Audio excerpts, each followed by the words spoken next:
Bonjour, j'aimerais m'entretenir un peu avec vous sur ce nouvel outil que je me suis acheté récemment, qui est donc le HTC Kaiser, ou le TYTN version 2. Le modèle que je vous montre là, c'est un modèle que j'ai acheté avec mes points SFR, qui est donc livré avec le logiciel SFR complètement bridé. Pour activer le GPS, il faut payer 12 € par mois.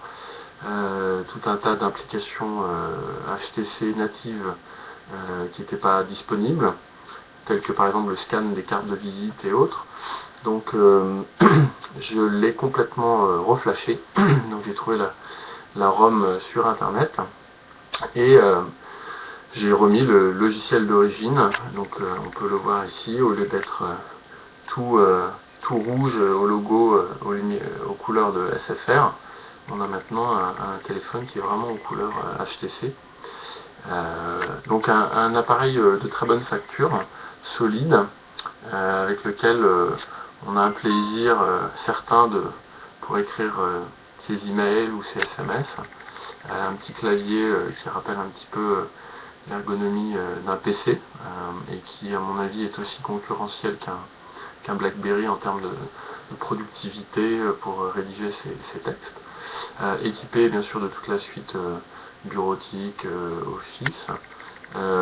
Et puis, chose intéressante, il y a donc intégré toute la connexion à tous les réseaux, que ce soit Wi-Fi, réseau évidemment mobile, 3G, 3G+, SMS, MMS, tout intégré, avec un écran tactile qui est très réactif. Les versions d'avant étaient un peu lentes avec Windows Mobile 5. Ici, avec Windows Mobile 6, on a vraiment une ergonomie très, très sympathique. Je dirais que ce produit a beaucoup d'avantages. Peut-être deux inconvénients que j'y vois. Le premier, c'est que de temps en temps, on perd des données.